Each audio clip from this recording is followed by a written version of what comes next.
नीलादृश्य media को स्वागत करुछि मु मधु। अवसर प्राप्त शिक्षक सरकार को दाबी निखिल उत्कल निम्न माध्यमिक अवसर प्राप्त शिक्षक मंच जगतसिंहपुर मंडल सप्तम सांविधानिक सम्मेलन में कर्मकर्ता निर्वाचन अनुष्ठित हो जाइछि। स्थानीय सुवर्ण वराही मंदिर परिसर में आयोजित सम्मेलन में सभापति भावग्राही प्रधान अध्यक्षतार संपादक शरचंद्र पात्र मुख्य अतिथि भाव राज्य संघर उपदेष्टा विजय कुमार विश्वाल अवसर प्राप्त अध्यापक हिमांशु आचार्य शिक्षक नेता शारदा प्रसाद सिंह और सुरेश चंद्र राउत सम्मानित अतिथि भाव जोगदे अवसर प्राप्त शिक्षक शिक्षयित्री मानू स्वास्थ्य बीमा वरिष्ठ नागरिक परिचय पत्र प्रदान और सरकारी हार में 16 मासर ग्राजुएटी देवा और सप्तम वेतन अनुसार पेंशन पुनर्निर्धारण करने उपरे सरकार गुरुत्व देवा मंच पक्षर दाबी करा। विजय कुमार पति अवसरप्राप्त प्रधान शिक्षक आज आमर जो शिक्षक मैंने अवसर नहीं सुधा एपर्तन से सीनियर सिटीजन कार्ड भी पाई ना सेटा आम संघर प्रथम कर्तव्य रही जो मैंने पाई ना से सीनियर सिटीजन कार्ड आम दो प्रथम। द्वितीय कथा है स्वास्थ्य सेवा जोड़ा कि अपरिहार्य से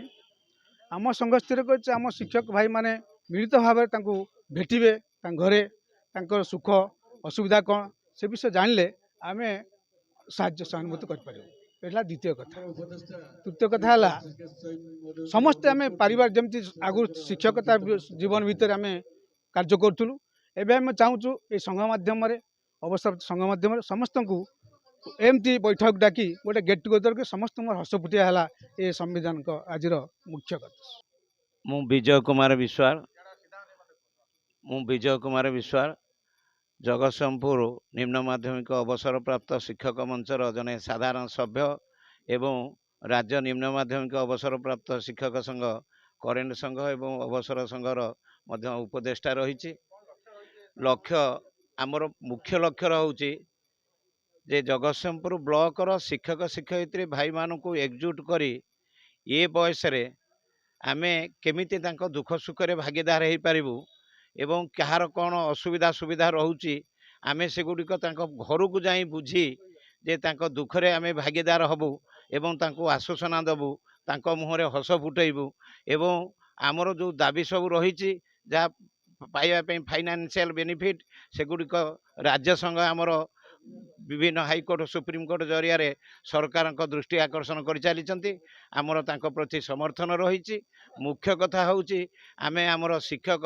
भाई भौणी माने कई असुस्थ हेले आमे तांको पाखरे पहुँची तांको टिके आश्वासना देबु एवं तांकर पुओ बोहू माने डाक्तर को पाखरे औषध आनी सेवा करी तांको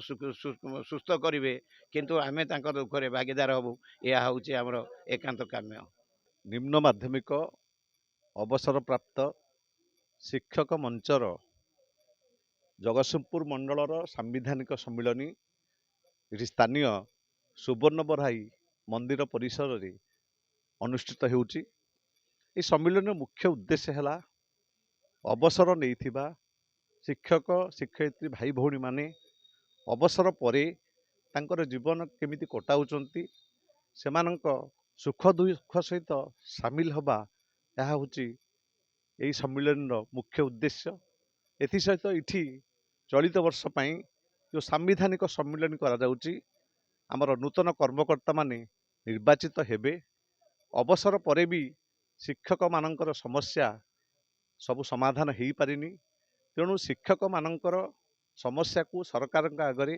उपस्थापित करने विशेषकर अवसर नहीं शिक्षक शिक्षयित्री मानू चिकित्सा भत्ता एवं अन्यान्य आनुषंगिक सुविधा सुजोग अविलंबे जगै दवापाई संगठन तरफ सरकार उपरे चाप प्रयोग करा मुख्य आभिमुख्य। Jagatsinghpur Shriraj Sahu report Niladrushya media. एभले अधिक खबर जानिबा आम चैनल को लाइक शेयर एंड सब्सक्राइब करने को भूलंतु। रोजु नमस्कार।